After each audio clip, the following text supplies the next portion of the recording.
ආරක්ෂාවට. නමුත් සෝමන් සමරසිංහයන් එතකොට ඔබතුමා දැනගෙන හිටියද විජය විරත්නායක නම් ඉන්නවා කියන එක? නම කෙසේ වෙතත් ඉතින් සමහර දේවල් මම දැනගෙන හිටියා. ඉතින් නොහිටියේ නෑ ඉන්නේ කොහෙද ඔය කියන කතන්දර පිළිබඳ යම් තොරතුරු ප්‍රමාණයක් මට තිබුණා. හැබැයි අමරසිංහනුයි මායි නිතර මුණ ගැහුණ 88ත්. හැබැයි මෙහෙම එකක් තිබුණා. මම කවදාකවත් ඔහු ඉන්න තැන ඇහුවෙත් නෑ. ඔහු මට කිව්වෙත් නෑ. නමුත් ඉතින් හදිසියකට ඔහුව සම්බන්ධ කරගන්න දුරකථන අංක මගේ ළඟ තිබුණා.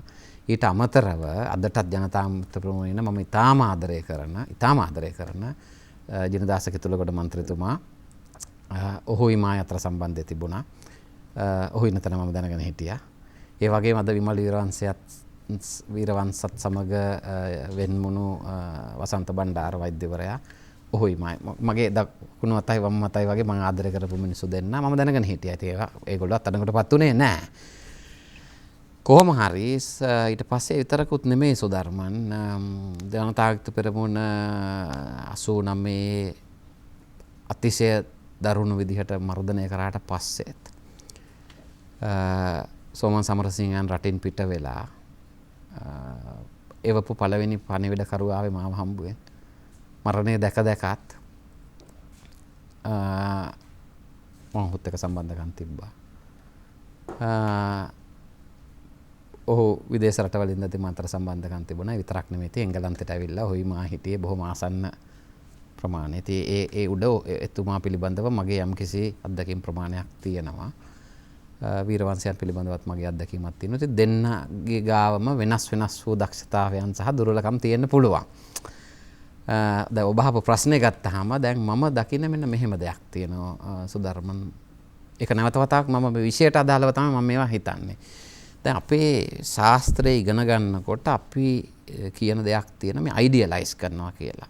අයිඩියලයිස් කරනවා කියන්නේ දැන් thinking errors කියලා જાතියක් තියෙනවා මගේ විෂය කියන්නේ හිතන ක්‍රමයේ සිතුවිලි වල තියෙන එතකොට සුදු හෝ කළු කියලා හිතන ඩයිකොටොමයිස් thinking කියලා අපි ඉංග්‍රීසියෙන් කියන්නේ ද්විකරණය වූ අදහස. ඒ කියන්නේ සුදු හෝ කළු. සුදු සහ කළු නෙමෙයි. ඉතින් එතකොට එහෙම කරන මම කියන්නේ දේශපාලඥයෝ නෙමෙයි සාමාන්‍ය මිනිස්සු. එතකොට එහෙම හිතන අයිඩියලයිස් කරන උදවියට තමන් ආදරය කරන පුද්ගලයාගේ ප්‍රතිරූපය සුදුම සුදුයි. කළු නෑ පොඩ්ඩක්. හැබැයි සුදු චිත්‍රයේ එක කළු තිතක් ආපුවම ඒක කළු වෙනවා. පැහැදිලිද? ඉතින් එතෙන්දි තමයි මම දකින්නේ ඉතින් මෙහෙමනේ සුධර්මන් මම මේ බොහොම මධ්‍යස්තව හිතනකොට මට හිතෙනවා විමල් වීරවංශට මන්ත්‍රීතුමාට යම් දක්ෂතාවයන් ප්‍රමාණයක් තිබුණානේ. ඉතින් ඔහු ප්‍රචාරක ලේකම්වරයා වශයෙන් හිටියා. ජනාධිපතිවරණයේදී හුදවන්ත වැඩ කොටසක් කරා. එතකොට ඒ විමල් වීරවංශව ඔසවා තැබුව අයම පස්සේ කියනකොට වැඩ හැමකට නැති කුණු රොඩක් කියලා. ඉතින් මට හරි මම ජනතාවතුරුන්ට ආදරය කරන ගමන් මට මගේ විෂයට පක්ෂපාතීත්වයක් තියෙන්න එපා. මම ඉගෙන ගත්ත දෙයට මට ඒකට වංචාවක් කරන්න බෑනේ. ඉතින් එහෙම හිතනකොට මට හිතෙනවා එහෙමනම් කොහොමද කියන්නේ කියලා. දැන් මම මගේ බිරිඳට මම අතිශයින් ආදරෙයි. මම හෙට වෙන් වුණත් එතුමිය ගාව තිබිච්ච ගතිගුණ මට එහෙම නෙමෙයි කියන්න බෑනේ. ඉතින් ඔය අර්බුදේ තියෙනවා මං හිතන්නේ. ඉතින් මම පෞද්ගලිකව හිතනවා ඊරවංශ චරිතය දේශපාලනේ ඉන්න ඕන කෙනෙක් මේ රටේ. මට පොඩි බයක් ඇති වුණා ඇත්තටම ඔහු ජනතා විමුක්ති පෙරමුණ ගිහලා තනි වෙයිද කියලා. ඉතින් නමුත් එතෙන්දි ගත්තාම ඒ ඇති වෙච්ච අර්බුදය තුළ ඔහුට යන්න අයිතියක් තිබුණා. ඔහුට දේශපාලන පක්ෂයක් හදාගෙන තියෙනවා. ඉතින් ඒක දිහා මම බොහොම මධ්‍යස්තව බලන් ඉන්නවා. මං හිතන්නේ දෙගොල්ලන්ටම බරපතල අභියෝගයක් සහ වගකීමක් තියෙන මේ රටේ ජනතාවට. කවුද හරි කියන සුධර්මන් මෙහෙමනේ ඔබ සහ මම මොන තීන්දුව දුන්නා අවසානයේ අපි පිළිගන්න ඕන මේ රටේ ජනතාව අතේ තමයි තීන්දුව තියෙන්නේ. ඒ තීන්දුව සුධර්මන් බලහත්කාරයෙන් ගන්න බෑ. පැහැදිලිද මම කියන්නේ? බලහත්කාරයෙන් ගන්න අයිතියකුත් නැහැ. මම යම් කිසි දුරකට හරි මේ කතා කරන්න අද එකඟ වුණේ සුධර්මන්. එකක් තමයි ඔබ ආයතනයේ සභාපතිතුමයි මායි අවුරුදු 20කට එහා පැත්තේ දැන් හඳුනුකම් තියෙන කෙනෙක්.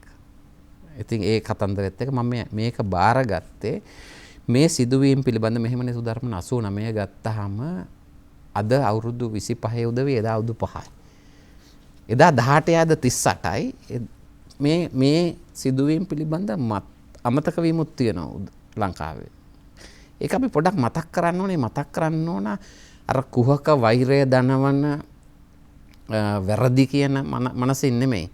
මම මේ 88 මම එංගලන්තෙන් ඉඳලා ඇවිල්ලා දීපු පළවෙනි පුවත්පත් සාකච්ඡාවේදී සන්ඩේ ටයිම්ස් එකට මම කිව්ව දේ තමයි මේ தත්ත්වය 89ක් නැවත රටේ එන්න බෑ කියලා. ඒක නිසා සුධර්මන අපි කාටත් බරපතල වගකීමක් තියෙනවා මේ එදා සිදුවෙච්ච දේවල් විවෘතව කතා කරන්න. ඉතින් මම හිතනවා මම එක පැත්තකින් ඒ දේශපාලනයට යම් කිසි දායකත්වයක් කරපු පුද්ගලයෙක්. මම දන්නේ සුධර්මන් කියන තරම්ම මම ඒක ගන්න නැහැ. නමුත් මට මෙහෙම එකක් තියෙනවා සුධර්මන්. මම ඒක ආභරණයක් විදිහට පාවිච්චි කරන්නෙත් නැහැ.